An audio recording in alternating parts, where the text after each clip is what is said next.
ஆண்டவராகிய இயேசு கிறிஸ்துவின் நாமத்தில் உங்களுக்கு வாழ்த்துக்கள். எல்லாரும் எப்படி இருக்கீங்க? சோமா இருக்கீங்களா? சந்தோஷமா இருக்கீங்களா? இந்த நாளிலும் ஆண்டவர் கொடுக்கிற ஆசீர்வாதமான வார்த்தை புலம்பல் 3ஆம் அதிகாரம் 37ஆம் வசனம். லாமெண்டேஷன்ஸ் சாப்டர் 3 verse 37. ஆண்டவர் கட்டளையிடாதிருக்க காரியம் சம்பவிக்கும் என்று சொல்கிறவன் யார்? அருமையான தேவனுடைய பிள்ளைகளே, தேவனுடைய வார்த்தை சொல்கிறது, ஆண்டவர் கட்டளையிடாதிருக்க காரியம் சம்பவிக்கும் என்று சொல்கிறவன் யார்? இந்த உலகத்துல கர்த்தர் கட்டளையிட்டால் மாத்திரமே காரியங்கள் சம்பவிக்கும். நல்லதாக இருக்கட்டும், தீயதாக இருக்கட்டும், எதுவா இருந்தாலும் கர்த்தர் கட்டளையிட்டால் நிச்சயம் காரியங்கள் சம்பவிக்கும். இந்த உலகத்தில் பல அரசாங்கங்கள் இருக்கின்றன. அந்த அரசாங்கத்தில் ஒரு கட்டளை பிறப்பிக்கப்படும் என்றால் எல்லா மனிதர்களும் அந்த கட்டளையை நிச்சயமாக பின்பற்றுவார்கள், கடைபிடிப்பார்கள், அந்த கட்டளைக்கு இணங்கி செயல்படுவார்கள். அரசாங்கத்திலிருந்து கட்டளை இல்லை என்றால் யாருமே ஒரு காரியத்தை செய்ய மாட்டார்கள், ஒரு காரியமும் சம்பவிக்காது. தமிழ்நாட்டில் கேட்டீங்கன்னா ஜிஓ இருக்கா அப்படின்னு கேட்பாங்க. ஜிஓனா என்ன? Government order.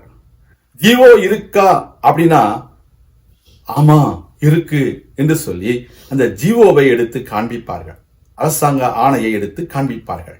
அந்த அரசாங்க ஆணையை எடுத்து காண்பித்தோடனே ஓ ஆமா அப்படின்னா அதை செய்யலாமே என்று சொல்லுவார்கள். அதே போலத்தான் நம்முடைய கர்த்தர் கட்டளையிட்டால் மாத்திரமே காரியங்கள் சம்பவிக்கும்.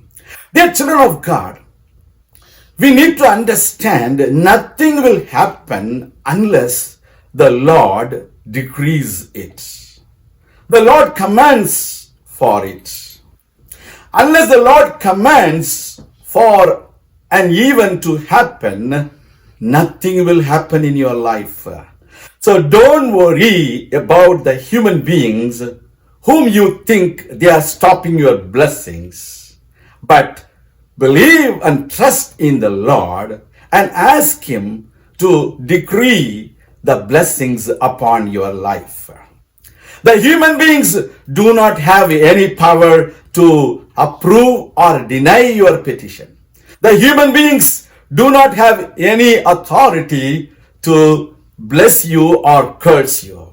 Because unless the Lord commands it, nothing will happen in the life of a believer. So you need to believe that the Lord has all power. He is an almighty God. He is an all-powerful God. He can do anything. Once He says yes, it will happen. Once He says no, it will not happen in your life. So believe and trust in God's power. He can do greater things in your life. Do not worry about the people, what they are trying to abandon you, but believe on the Lord who is planning to bless you and lift you up from the miry clay. That is what the powerful God does in your life. தேவனுடைய பிள்ளைகளே, உங்களை கீழே விழுத்து தள்ளுகிற மனிதர்களை குறித்து கவலைப்படாதிருங்கள். உளையான சேற்றிலிருந்து உங்களை தூக்கி கண்மலையின் மேல் உயர்த்துகிற ஆண்டவருடைய வல்லமையை சார்ந்திருங்கள். நிச்சயம் உங்களுக்கு ஆசீர்வாதம் உண்டு.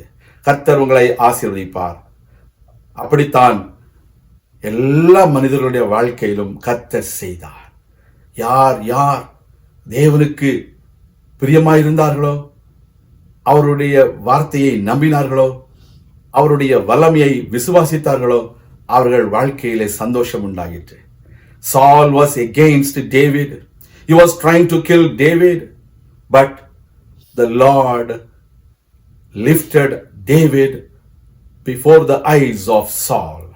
Even today, God's promise is upon you. Believe in the promise and pray. God is going to bless you and He is going to lift you up. Shall we pray? நாம் ஜெபிக்கலாம். எங்கள் அன்பின் பரலோக பிதாவே, உம்முடைய பிள்ளைகளுக்காக நீ செய்த காரியங்கள் நிச்சயம் நிறைவேறும்.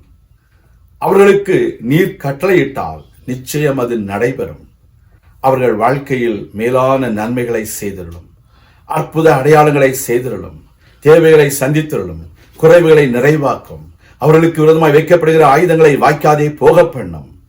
நீர் கொடுத்த கட்டளையின்படி நாங்கள் ஜெயத்தை எடுத்துக் கொள்கிறோம். இயேசு கிறிஸ்துவின் நாமத்தில் ஜெபிக்கிறோம் எங்கள் நல்ல பிதாவே. ஆமேன். கர்த்தர் தாமே உங்களை ஆசீர்வதிப்பாராக. ஆமேன்.